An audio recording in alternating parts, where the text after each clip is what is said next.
Must be nice having a sugar mama, her coworker mocked. My girlfriend joined in laughing. 10 minutes later, I revealed I owned their company. Her boss's face went white, her coworker was fired, and she resigned out of humiliation. Hey Reddit, so this all started with one fancy dinner where my girlfriend's coworkers decided I was some broke freeloader living off her. She laughed along with them. Big mistake. Let's just say they had no clue who they were mocking that night. What happened after flipped everything upside down. I used to think you could tell who really cared about you when life got rough. Turns out you just have to pretend you're broke to find out. A few months back, I sat across from my girlfriend Jade at our kitchen table and told her my company had downsized. Said I was laid off but had some savings and would bounce back soon. She smiled, held my hand, and told me it was fine. We'll get through it together, she said, all supportive and calm. But it wasn't long before that sweet tone turned into eye rolls, sighs, and small jabs disguised as jokes. She started buying new dresses while complaining that I needed to figure things out. And I'd fix our leaky faucet, and she'd say things like, "At least you're being productive." Fast forward to tonight, the Belmont Grand Ballroom. One of those places that looks like money sweats out of the walls. Jade looked stunning, I'll give her that. She worked at a tech firm called Helix Dynamics. Big office, big egos, bigger gossip. I wasn't here for fun. I was here because she insisted. Said it would look good if she brought me. Like a prop. Like an accessory that matched her dress. The night started fine. The waiters brought out appetizers that looked too fancy to pronounce. I kept to myself, sipping my drink, listening to executives brag about market expansion like it was a new religion. Jade was glowing among them, laughing, networking, shaking hands like a politician. Then John Wilson showed up. He was her coworker, tall, loud, and way too confident for a guy whose main skill was taking credit for other people's work and playing with Excel sheets. He had that used car salesman smile that made my skin crawl. "Hey, there's Jade's boyfriend," he said, loud enough for the whole table to hear. "The famous unemployed man of the year." People laughed. It wasn't mean at first, just awkward chuckles. But then John kept going. "Man, I gotta say, Jade's been killing it here while you're at home taking it easy. She tells us she's basically carrying you these days." That one landed like a punch I didn't see coming. The table erupted. Even the CEO gave a small chuckle. Jade, my girlfriend, laughed the hardest. Like it was the funniest thing she'd ever heard. I sat there, smiling faintly, trying not to let my jaw clench too tight. Every laugh around me felt like nails scraping glass. I caught Jade's eye mid-laugh. She didn't even flinch. Just kept that polished grin like she was performing for a crowd. "Hey man," John said, grinning. "What do you even do all day while Jade's out saving the company? Netflix, gaming, cooking lessons?" More laughter. Someone at another table actually turned around to see what the fun was about. I leaned back, keeping my posture relaxed. "You seem pretty obsessed with me, John. Should I be flattered or concerned?" He froze for half a second, that small moment where his brain tried to figure out if I'd just insulted him. Jade nudged my arm, whispering, "Marvin, don't start." "Start what?" I said, my tone light. He's the one fascinated by my daily routine. The laughter dipped for a second, but John wasn't done. "Come on, man. It's just a joke." "Yeah," I said, picking up my water glass. That's what people say when they run out of intelligent things to say. A few heads turned. One guy smirked, clearly enjoying the shift. John laughed awkwardly, but I could see irritation flicker in his eyes. Jade didn't defend me. Not once. She just smiled, whispering something to the woman next to her like nothing happened. That was when it hit me. She wasn't embarrassed for me. She was embarrassed of me. Dinner dragged on forever. Promotions, bonuses, company shares. Everyone flexing in their own polite way. Jade leaned into it all, nodding like she belonged. Meanwhile, I sat there, the supposed freeloader. The loser they all thought she was carrying. By dessert, I had memorized every smug face at that table. John bragging about his strategic leadership. The CEO pretending he cared about employee well-being. Jade talking about our plans, like I was part of her PR script. Inside, I was boiling, but outside, I was calm. I wasn't about to give them the satisfaction of seeing me crack. As the night wound down, I stood to stretch my legs. Jade barely noticed. John made another dumb joke about me being the designated trophy date. Laughter again. I smiled, slow, deliberate, and looked around the table. "I hope you guys are enjoying this night," I said casually. "It's going to be one to remember." They didn't realize I meant it literally, because in less than 10 minutes, every one of them, including Jade, would find out who the real loser was. John was still in full clown mode, waving his champagne glass like he'd just won Employee of the Year. Come on, Marvin, lighten up, man. We're just messing with you. No hard feelings, right? He grinned wide, flashing teeth too white to be natural. Must be nice though, huh? Living the dream while Jade pays the bills? Not a bad setup. I kept my face neutral, letting him dig his own grave. The people around the table chuckled again. The kind of shallow laugh you hear from people desperate to fit in. Even Richard Larson, the CEO, gave a polite smile, pretending it wasn't awkward. Jade tried to play it off, tapping John's arm like she was embarrassed for him, not for me. John, stop, she said in that fake gentle tone. You're being mean. But she was still smiling. Mean? John laughed. I'm complimenting you.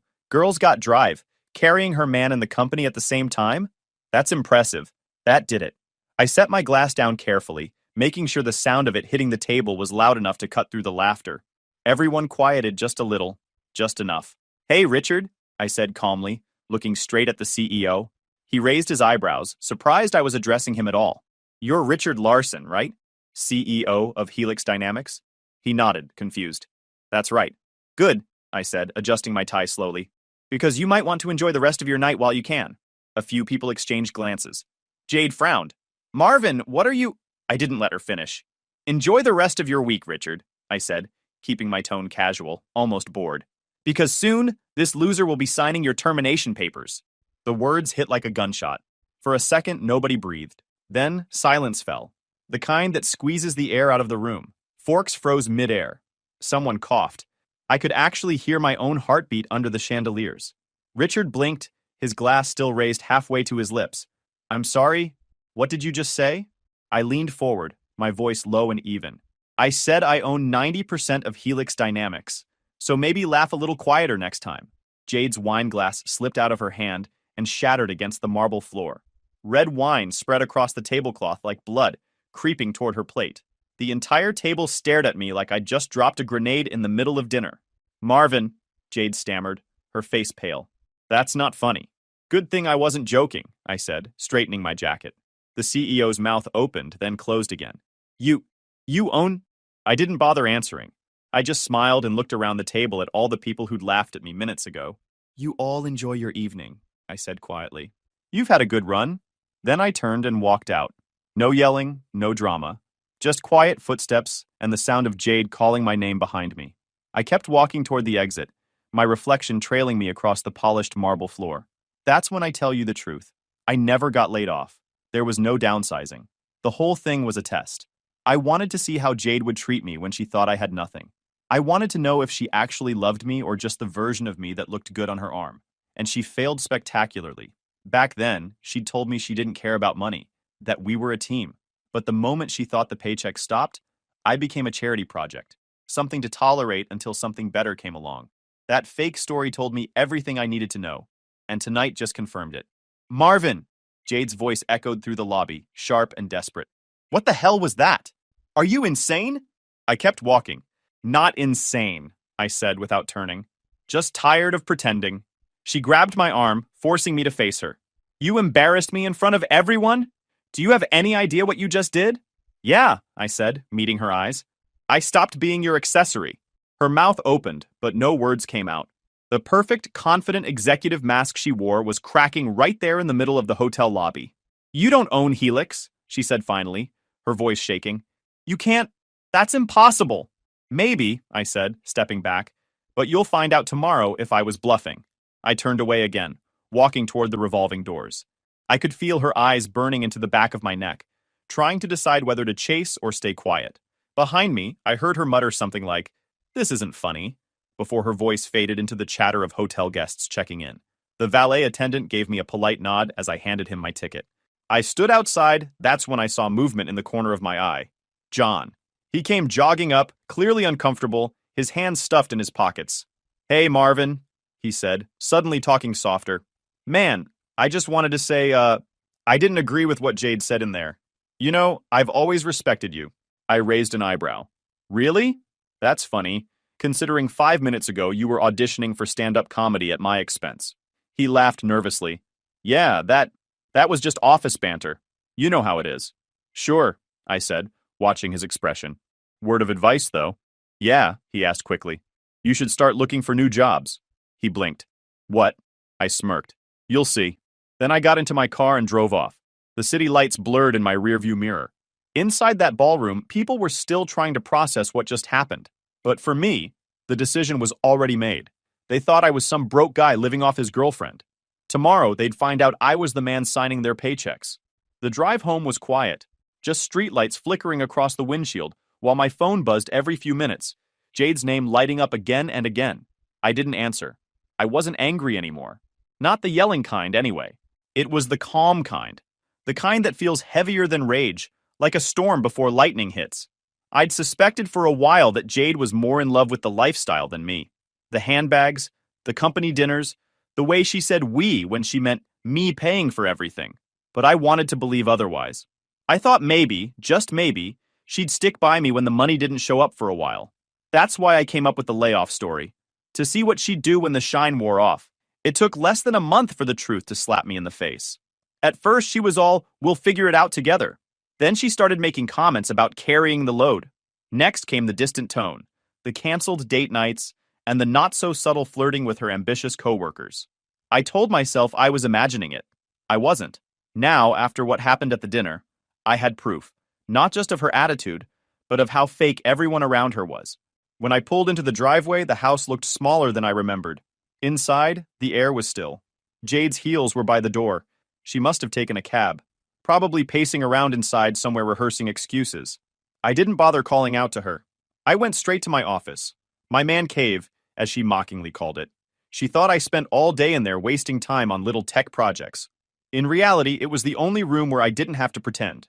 I locked the door behind me and sat down at the desk. On the wall, behind a shelf of old books, there was a small wooden panel. I reached up, pressed on the bottom corner, and it clicked open. A hidden compartment slid out, revealing a gray fireproof safe. My fingerprint opened it with a soft beep. Inside were years of work. Contracts, merger agreements, and ownership documents all stamped and signed. I pulled out a thick folder labeled Helix Holdings and spread the papers across the desk. Each page told the same story. 15 years ago, I had merged my small tech company, Eclipse Innovations, with a struggling firm called Helix Dynamics. They were going bankrupt. I saved them, on one condition. I'd own 90% of the company, while letting their CEO, Richard Larson, keep his title. To the world, Richard was the man in charge. But in reality, he was just a figurehead. My name wasn't public. I'd used a blind trust to keep ownership quiet. Jade had no clue. None of them did. I ran my fingers across Richard's signature, the ink slightly faded but still clear. 15 years of silence, watching from the sidelines, collecting profits, letting the company run itself while I enjoyed my so-called retirement. I could have stayed that way forever, if they hadn't pushed me. But tonight changed everything. My phone buzzed again. Jade this time. "Marvin, please call me. People are asking questions." "What did you mean by what you said?" "This isn't funny." I can't believe you'd humiliate me like that." I put the phone face down. I opened my laptop and called Isaac, my lawyer and oldest friend. He picked up on the second ring, sounding half asleep. "Marvin?" "It's 1 a.m. "I need you to start a financial audit of Helix Dynamics," I said flatly. "Everything," I said. "Executive spending, vendor contracts, offshore accounts. I want preliminary findings on my desk by tomorrow, full audit by next week." Isaac exhaled. "That's going to cause chaos, you know that, right? You've been silent for years. If you start digging now, it's going to make headlines inside the company." "I don't care," I said, leaning back in my chair. "It's time they remember who owns the place." He went quiet for a moment. "What's this about, Marvin?" "Respect," I said. "I've let people think I was some washed-up nobody for too long. Now they're going to see the truth." He sighed. "All right. I'll start first thing in the morning." "Good," I said, and hung up. I leaned back, staring at the documents spread across my desk. For years, I'd been the quiet guy in the background, happy to let others take the spotlight. But tonight, sitting there surrounded by proof of everything I built, something inside me clicked. I wasn't going to be silent anymore. I gathered the papers back into the folder and placed it neatly in the center of the desk. My reflection stared back from the polished surface. Calm, sharp, steady. They wanted a loser. That line stuck in my head as I woke up the next morning. Except losers don't own multi-million-dollar companies. And they definitely don't spend their mornings dismantling corrupt CEOs before breakfast. Isaac called first thing. "You're not going to believe the stuff I found," he said. "It's a mess, Marvin. Fake travel expenses, inflated consulting fees, and contracts going to the CEO's buddies. It's like they built this company on nepotism. I grinned, sipping my coffee. Sounds about right. Keep digging. I want names, numbers, and dates. Everything. By noon, Isaac sent over a preliminary report, enough to cause panic but nowhere near the full audit. I opened it and just stared for a minute. Millions burned through executive retreats, fake vendor deals, and so-called employee incentives that were basically vacation reimbursements. Richard Larson had turned Helix Dynamics into his personal ATM. The same guy who laughed at me last night was robbing his own company blind. I forwarded the report to the board of directors with one simple message: full internal audit, effective immediately. Within an hour, panic hit the building like a grenade. I got the first text from Jade before lunch. Do you know anything about this audit? Everyone's freaking out. Richard looks like he's about to have a meltdown. They said it came from the top.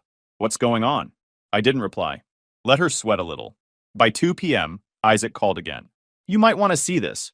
Your boy John should get suspended. I almost laughed. For what? Conflict of interest, he said. Turns out he's been funneling company contracts to his cousin's construction business. It's all over internal memos. HR put him on administrative leave pending investigation based on the preliminary findings. Beautiful, I said, smirking. One down, plenty more to go. The best part?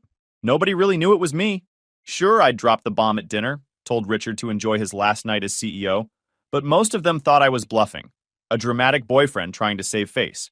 So when the audit hit the next morning, everyone assumed it came from some secret investor cleaning house. Employees whispered in break rooms, executives deleted emails like their keyboards were on fire, and Richard tried to spin it as routine compliance.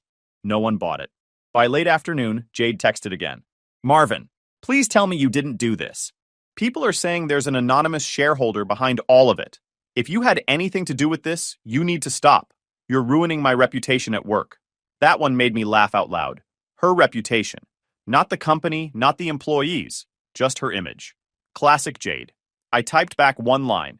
Tell Richard to enjoy his final week in that office. No emojis, no explanation. A few hours later, I got a message from Isaac again. The board's losing it. They've called for an emergency meeting this Friday. They want answers. Perfect, I said. Let them wait for the answers in person. I shut my laptop and decided to stop by the Helix building myself. It had been years since I'd walked those halls. And honestly, I wanted to see the chaos up close.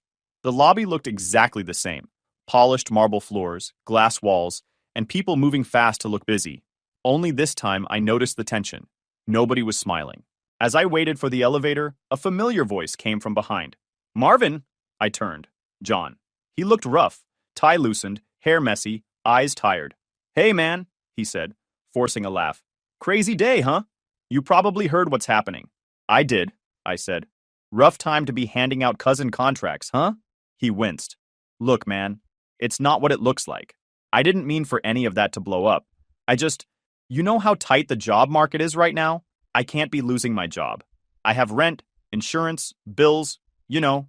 Sure, I said, stepping closer. But maybe you can freeload off your girlfriend. Seems like it works for some people. His jaw clenched. He opened his mouth to respond, but I was already walking away. Behind me, he muttered something under his breath, but I didn't bother catching it. Upstairs, chaos had a smell. Burnt coffee and panic sweat. You could hear it too. Muffled voices behind closed doors. Phones ringing nonstop. People whispering about the investor. I passed by Jade's office. She was inside pacing, phone in hand, looking like someone who just realized her kingdom was built on quicksand. She saw me through the glass. Our eyes met for half a second. She froze. I gave her a small nod, the kind that said, "You'll get your answers soon enough." Then I turned and left. Outside, I texted Isaac one word. Proceed. He replied, Audit officially filed with the board. They'll have no choice but to meet. I looked up at the Helix Dynamics sign shining above the entrance. For years, they'd forgotten who kept the lights on. That was about to change. The next 48 hours were going to be loud, messy, and full of panic. And I was going to enjoy every second of it. Over the next few days, Isaac finished the full audit. Every dollar, every name, every scheme. By Friday, the evidence was stacked and ready. Friday came fast. The boardroom was waiting. Isaac met me outside Helix Dynamics headquarters, his briefcase in one hand, his expression unreadable. You're sure about this? He asked. Isaac, I said, buttoning my jacket. I've been sure for 15 years. The elevator doors opened, and the quiet hum of the building hit us. When the elevator reached the top floor, the door slid open to reveal Richard Larson pacing by the reception desk, his face pale and sweaty. The man looked like he hadn't slept since Tuesday. "Marvin," he said, forcing a smile. "Wow, it's been a while. You didn't need to come all the way down here. We're handling the situation." I smirked. "Yeah, I'm sure you are." He shifted uncomfortably. "Listen, about that audit, we can discuss it informally. No need for all this board drama, right?" "Funny," I said, walking past him. "That's the same thing you said when you faked your last financial report." He froze. His jaw tightened. "What are you talking about?" "You'll find out in about 10 minutes," I said over my shoulder. The boardroom doors opened and the room went silent. 7 members sat around a polished mahogany table, faces tense, eyes darting between each other. Patricia Hensley, the only woman on the board, straightened her glasses and spoke first. "Mr. Morgan, I assume there's an explanation for this chaos?" "There is," I said, taking the seat at the head of the table, Richard's old seat. "And you're about to hear it." Richard hovered awkwardly by the door. "Marvin, you can't just—" "Sit down," I said flatly. He sat. Isaac opened his briefcase and handed out thick folders. Each one landed on the table with a satisfying thud. "That's a summary of your company's last 5 years," I said. "You'll find some interesting reading. Unauthorized bonuses, fake invoices, contracts handed to family members, offshore transfers, and a complete disregard for ethics." One by one, they flipped through the pages, their faces changing from annoyance to disbelief. Patricia was the first to speak. "Is this accurate?" "Every number," I said. Richard slammed his hand on the table. "This is ridiculous. You can't come in here making accusations like this. Who even authorized this audit?" I leaned back. "The owner did." He blinked. "The what?" I folded my hands on the table. "Let me make it simple for everyone. 15 years ago, Helix Dynamics was going under.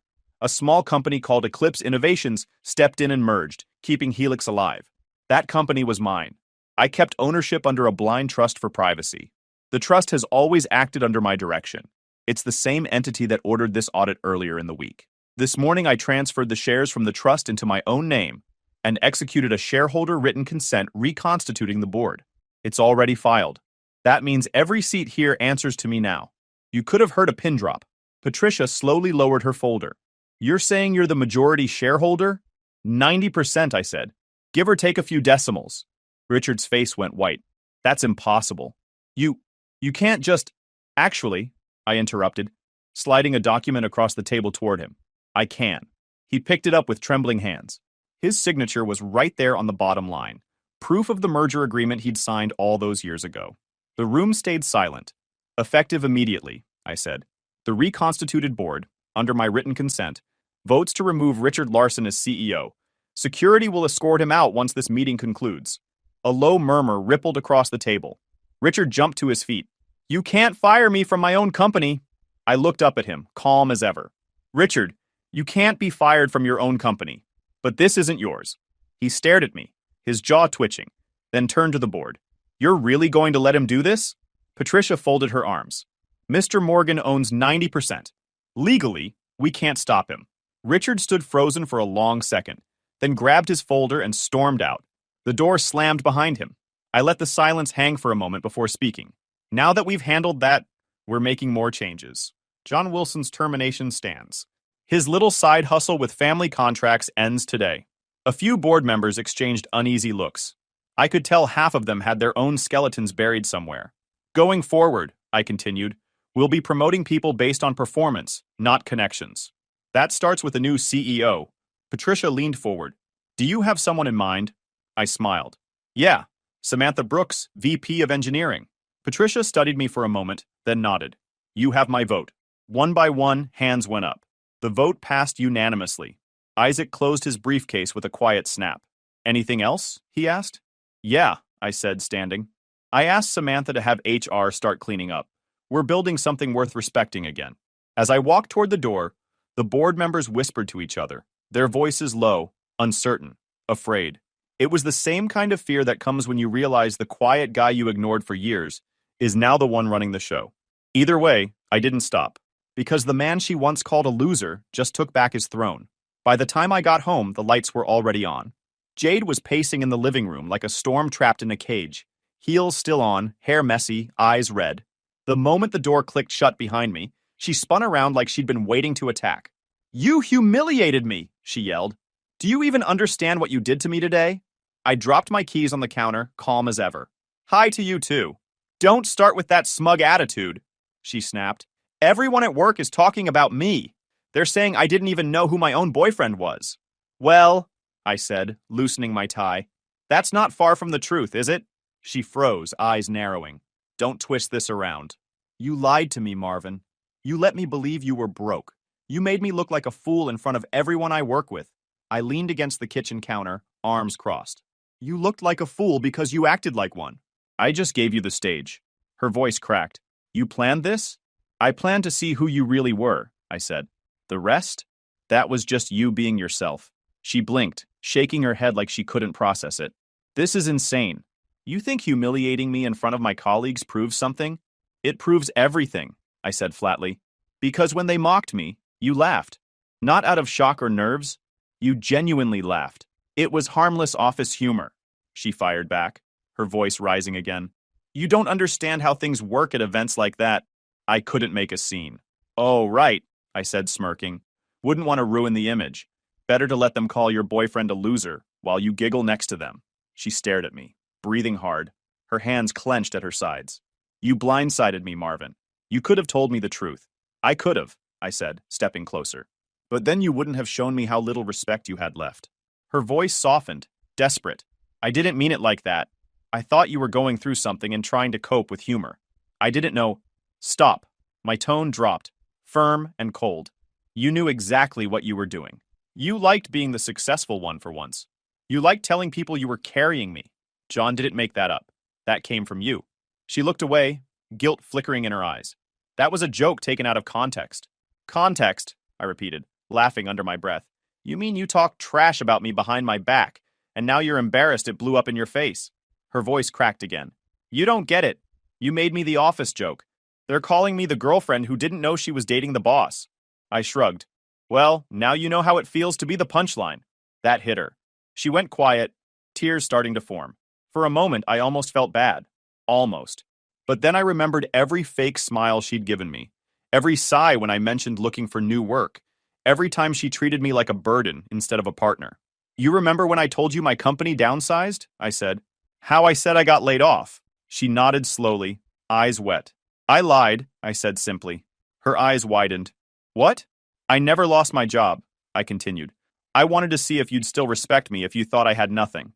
If you'd treat me the same way you did when you thought I was some big deal." She stared at me, speechless, the realization sinking in. "So that was all a test?" she whispered. "Yep," I said, no emotion in my tone.